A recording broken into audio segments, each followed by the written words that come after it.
निकल जाए तो वो किसी के काम का नहीं। पुत्र की परवरिश के लिए माता पिता क्या नहीं करते हैं। वो उसे पढ़ा लिखा कर इस लायक बनाते हैं कि वो अपने पैरों पर खड़ा हो सके और बड़ा होकर उनका नाम रोशन कर सके। यह नहीं, सभी माता पिता का सपना होता है कि उनका बेटा बड़ा होकर उनकी सेवा करे और बुढ़ापे का सहारा बने। लेकिन आगरा से एक नहीं बल्कि 10 दिन में 13 ऐसे मामले सामने आए जो अपनी दर्द भरी कहानी बयां कर रही हैं। देखिए आगरा से हमारी यह रिपोर्ट।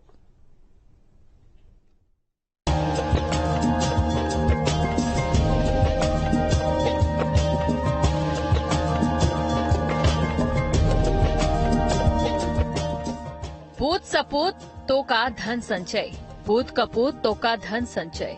बुजुर्ग ऐसे भी हैं जिन्हें जीते जी अपने संतान से सम्मान और सुख प्राप्त नहीं हो रहा। परिवार होने के बावजूद वृद्धाश्रम में रहने को मजबूर हैं। हर माता पिता का ये सपना होता है कि उसकी पहचान अपने बच्चों के नाम से हो, मगर अपनों से दूर आगरा के रामलाल वृद्धाश्रम में जिंदगी बिता रहे कई बुजुर्गों की आंखों के आंसू उनकी दर्द भरी कहानी बयां कर रहे हैं।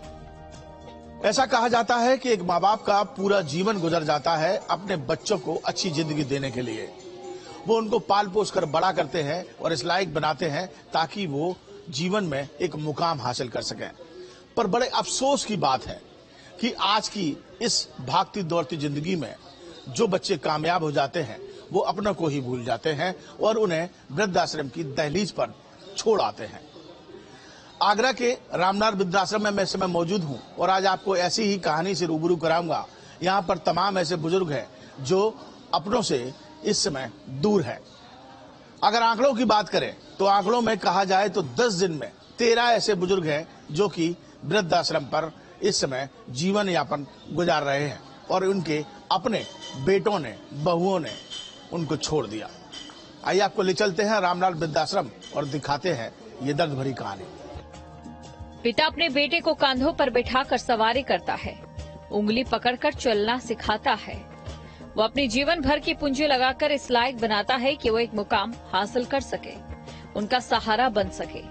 लेकिन जब वही बेटा बड़ा होकर उसे दुत्कारता है, पीटता है, घर से निकाल देता है, तब उस पिता पर सोचो क्या बीतती है। इसकी कल्पना भी नहीं की जा सकती। तस्वीरों में दिख रहे पति और पत्नी का नाम राजेश अग्रवाल और गीता रानी अग्रवाल है, जो आगरा शहर के रहने वाले हैं।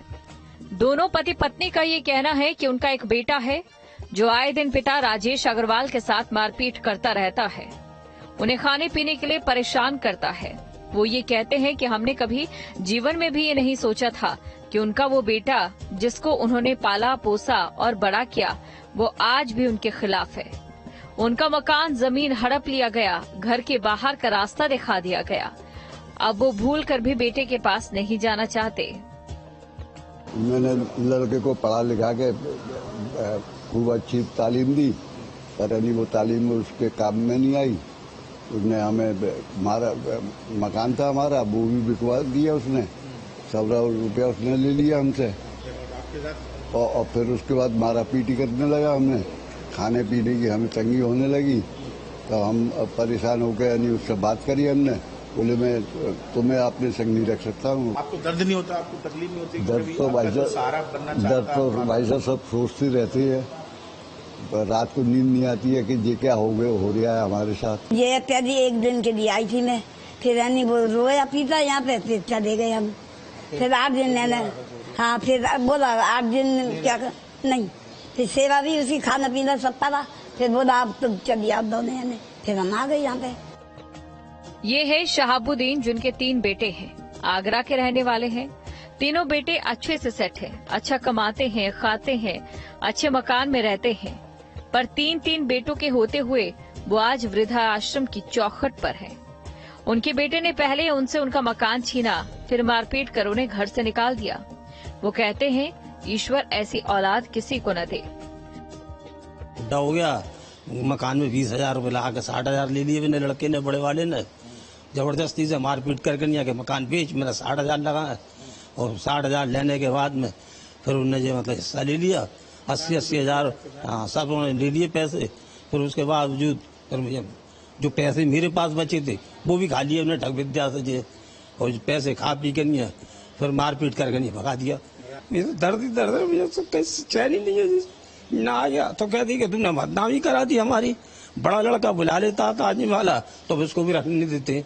शराब पी के नहीं, उससे भी लड़ते हैं, मुझसे भी लड़ते हैं, कहते हैं भगाओ भगाओ इसको।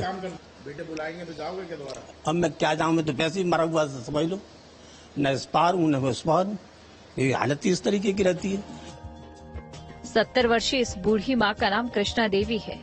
इनका ये कहना है कि इनके इकलौते बेटे ने उन्हें घर से आधी रात को निकाल दिया। वो कहता है, मैं तुम्हारी देखभाल नहीं कर सकता, पर आपको जानकर ये ताज्जुब होगा कि उनका एक बेटा मंदिर संभालता है और महात्मा बनकर साधु संतों की सेवा करता है। पर अफसोस, अपनी माँ के लिए उसके पास समय नहीं। वो उसके साथ गाली गलौज करता है, मारपीट करता है। माँ इतनी दुखी है कि अब अपने बेटे की शक्ल तक देखना नहीं चाहती। यहाँ आगे आश्रम में एक महात्मा बने हुआ एक लड़का है, मुंह मारता पीटता है, रात में निकालता है। अच्छा। हाँ, हम तो यहाँ कहता टट्टी खाती है तू यहाँ आके, और कुछ तकलीफ नहीं है, और नहीं, बस यही है। ये 3 मामले तो सिर्फ बानगी भर है। दर्द की दीवार गिराकर आगरा के रामलाल वृद्धाश्रम के 300 बुजुर्गों ने प्यार का नया संसार बना लिया। इन बुजुर्गों में कई ऐसे हैं जो अब घर वापस जाना नहीं चाहते। उनका ये कहना है कि आश्रम में उनका सच्चा और अच्छा परिवार बन चुका है। अब आश्रम ही मेरा घर है, यहीं जीवन की शाम कटेगी। आश्रम के अध्यक्ष शिव प्रसाद शर्मा ये कहते हैं कि जैसे जैसे वक्त बदल रहा है, रिश्ते खत्म होते जा रहे हैं। बड़े दुख की बात है कि पिछले 10 दिन में 13 वृद्ध माता पिता यहाँ आ चुके हैं और 2 वृद्ध माता पिता का उनके परिवार को बुला करके समझौता कराया गया है। बच्चों द्वारा जो प्रताड़ित होकर के आते हैं, उससे यही प्रतीत होता है कि कलयुग का आगमन हो गया है। हमारे ऊपर ये जो पश्चिमी सभ्यता है वो इतनी हावी हो गई है कि बच्चों के पास वृद्ध माता पिता के लिए समय ही नहीं। शास्त्रों में माता पिता की सेवा को सबसे बड़ी पूजा माना गया, लेकिन कुछ ऐसे भी लोग हैं जिन्होंने अपने माता पिता को जीवित रहते हुए भी भटकने के लिए छोड़ दिया, और ऐसे मामले तेजी से बढ़ रहे हैं। इस पर मनोचिकित्सक की क्या राय है, ये आपको सुनाते हैं। मॉडर्नाइजेशन की एक समस्या हो गई है, एक न्यूक्लियर फैमिलीज कल्चर हो गया है। पहले जॉइंट फैमिलीज होती थी, जॉइंट फैमिलीज में लोग एक दूसरे का ख्याल रखते थे, एक आपस में सद्भावना होती थी, आपस में डेडिकेशन होता था, वो चीजें कम हो गई हैं। मॉडर्न कल्चर की वजह से भी, जो मॉडर्न कल्चर ने उनको ये सिखा रहा है कि वो सेल्फ सेंटर्ड हो गए हैं। सेल्फ सेंटर्ड होने की वजह से उनकी जो एक संस्कार वाली चीजें हैं जो पहले होती थी जॉइंट फैमिली से, वो कम हो गई हैं। आज के समय में जहां मुसीबत पड़ने पर अपने ही अपनों का साथ छोड़ देते हैं, ऐसे में कुछ समाज सेवी लोग और संस्थाएं आगे आकर लोगों के बुरे वक्त में उन्हें सहारा दे रही हैं। कुछ ऐसा ही नेक कार्य आगरा के रामलाल वृद्ध